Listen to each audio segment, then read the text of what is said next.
প্রথমে আমি আমার পরিচয় দিয়ে শুরু করতেছি। আমি মোহাম্মদ আরিফ মিয়া। আমার বাড়ি কুড়িগ্রাম জেলা ভ্রুঙ্গামারী উপজেলার সোনাহাট স্থলবন্দরের আশেপাশেই। বেশ কয়েকদিন ধরে আমি শুনতেছি যে সোনাহাট স্থলবন্দরে নাকি পাথরের পাহাড় রয়েছে। মানে কৃত্রিমভাবে পাথরের পাহাড় তৈরি করা হয়েছে এখানে। আমার পিছনে দেখতে পাচ্ছেন আপনারা যে সুপারি গাছ রয়েছে। আমি বর্তমানে সুপারি গাছেরও উপরে রয়েছি। তাহলে বুঝতেই পারতেছেন যে আমাদের গ্রাম অঞ্চলের একটা সুপারি গাছ নিম্নে ৩০ থেকে ৪০ ফিট পর্যন্ত লম্বা হয়। তো সেই সুপারি গাছের উপরেও আমি রয়েছি। তাহলে বোঝেন যে এই আসলে কৃত্রিমভাবে যে মানে পাথরের পাহাড়টা তৈরি করা হয়েছে, এই পাহাড়টা আসলে কত উঁচু মানে বানানো হয়েছে। যেটা আপনারা হয়তো এখানে না আসলে বুঝতে পারবেন না যে আসলে এই পাহাড়টা কত সুন্দরভাবে মানে পাথর দিয়ে মানে তৈরি করা হয়েছে। আমার পিছনে দেখতে পাচ্ছেন এটা ভারত, সম্পূর্ণ ভারত সীমান্ত। তো কত সুন্দর সিনারি দেখা যাচ্ছে।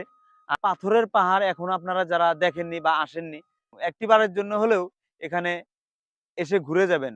মানে বিশেষ করে বিকাল টাইমে আসলে আপনার এখানে রোদ যখন মানে সূর্য যখন অস্ত যাওয়া ভাব হবে, এরকম হবে তখন আপনারা আসবেন। এখানে বেশ মানে আমি হয়তো বলে শেষ করতে পারব না যে এখানে কত সুন্দর এবং কত ভালো লাগে।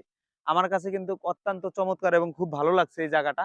যে পিছনে দেখতে পাচ্ছেন হয়তো এখন কিন্তু মানে সন্ধ্যা পার হয়ে গিয়েছে। আমি এই মুহূর্তে আরকি এখানে আসছি। আপনাদের যদি সময় হয় এই সোনাহাট স্থলবন্দরে পাথরের পাহাড়টা একটাবার এসে দেখে যাবেন। খুব ভালো লাগবে। তো প্রিয় দর্শক সবাই ভালো থাকবেন। আল্লাহ হাফেজ। আসসালামু আলাইকুম।